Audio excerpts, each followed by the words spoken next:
বাংলাদেশে ধর্মীয় নিপীড়নের কারণে ভারতে আশ্রয় নেওয়া মানুষের সংখ্যা কম নয়।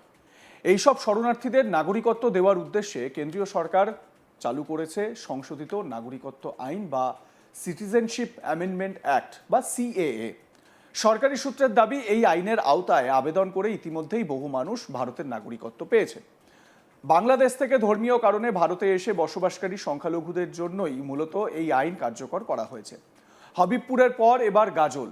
সিএএতে আবেদন করে অবশেষে ভারতীয় নাগরিকত্ব পেলেন গাজলের শঙ্করপুর এলাকার মহেন্দ্র কুমার সিংহ ও তাঁর স্ত্রী আরতি সিংহ। ধর্মীয় কারণে বাংলাদেশ থেকে বিতাড়িত হয়ে এদেশে আশ্রয় নিয়েছিলেন তারা। অনেক চেষ্টা করেও এতদিন তারা ভারতীয় নাগরিকত্ব পাচ্ছিলেন না, ছিল না ভোটার কার্ড।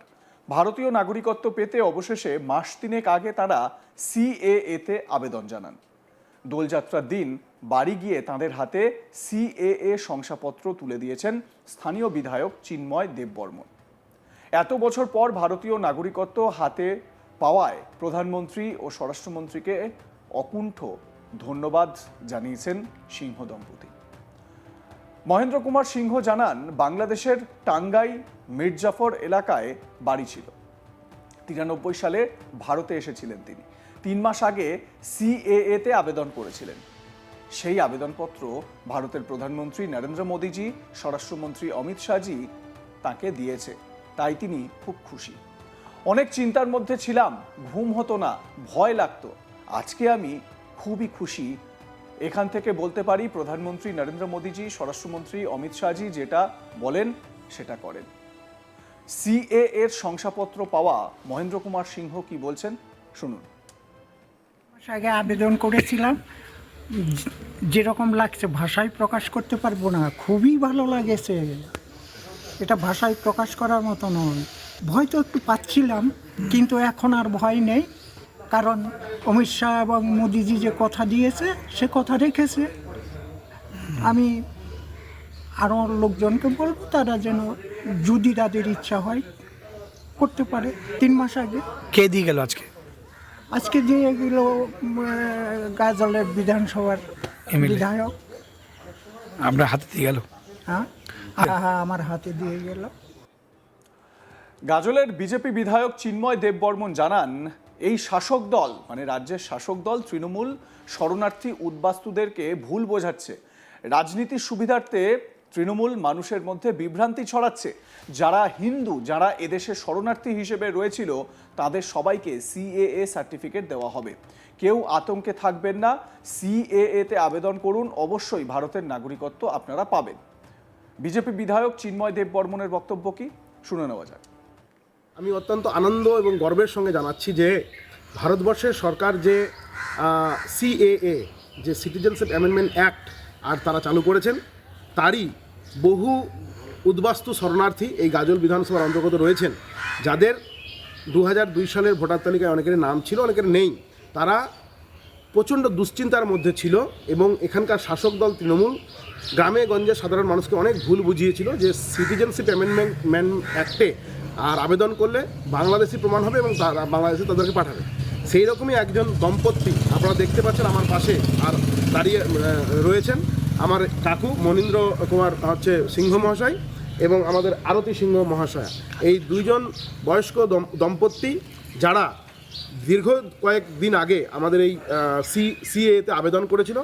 ভাই মধুসূদন কুণ্ডু আর তার উদ্যোগে এখানে গোটা গাজলের সিএ ক্যাম্প পরিচালিত হয়, তার উদ্যোগে ওনারা আবেদন করেছিল এবং আজকে আর ওনাদের হাতে শঙ্করপুর যে আমাদের পাড়া বা গ্রাম, সেই গ্রামের এই দুইজন দম্পতিকে আমরা সেই সার্টিফিকেট তুলে দেওয়ার উদ্দেশ্যে আমরা এখানে সমবেত হয়েছিলাম আজকের এই দোল পূর্ণিমার দিনে।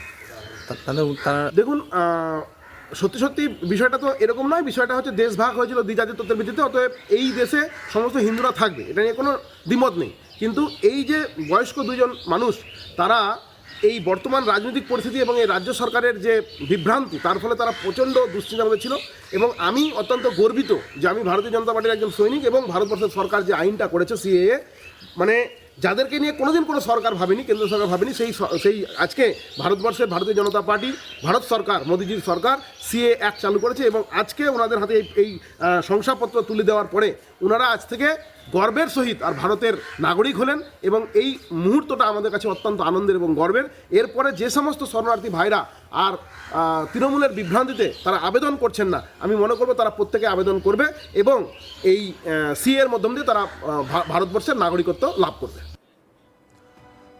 তৃণমূল পরিচালিত গাজল পঞ্চায়েত সমিতির সভাপতি মোজাম্মেল হোসেন জানান, বিজেপির বিধায়ক সস্তায় রাজনীতি করছেন, মিষ্টি খাইয়ে ফুলের মালা পরিয়ে নিজেকে হাইলাইট করার চেষ্টা করছেন। আজকে একজন দম্পতি সিএএ সার্টিফিকেট পেল, কিন্তু আজকে সিংহ পরিবার কেন, গাজলের অনেক পরিবার রয়েছেন যারা এখনো আবেদন করেও সিএএ সার্টিফিকেট পাননি। কি বলেছেন মোজাম্মেল সাহেব, শুনুন।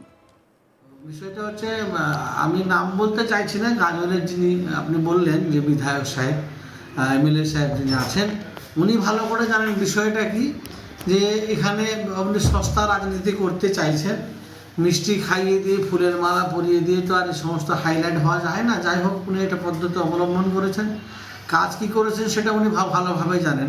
গাজল ব্লকে শুনলাম নাকি আপনাদের মাধ্যমে দুজনকে সার্টিফিকেট দেওয়া হয়েছে, তো দুজন কেন, কোনো সিংহ পরিবার নাকি? এরকম অনেক হাজার হাজার ভাই বোন আমাদের আছে, অনেক ভাই বোন এখানে আছে, পড়োশিরা আছে, যারা ওই সিএ সার্টিফিকেট পাওয়ার যোগ্য বা পাবে, অ্যাপ্লিকেশন করেছে, কিন্তু এখানে দুজন কেন? মানে এটা কি, কারণটা কি, এই রাজনৈতিক রহস্যটাকে সে ভালো করে জানেন। সত্যি কথা বলতে কি, এনারা সস্তা রাজনীতি করতে খুব ভালোবাসেন। আগামী দিনে ভোট যেহেতু আসছে, 2026 সালের বিধানসভা নির্বাচন আসছে, কাজ তো উনি কিছু করেননি। উনি মানুষের সামনে, মানুষের পাশে দাঁড়ানোর জন্য কী পদ্ধতি অবলম্বন করবেন।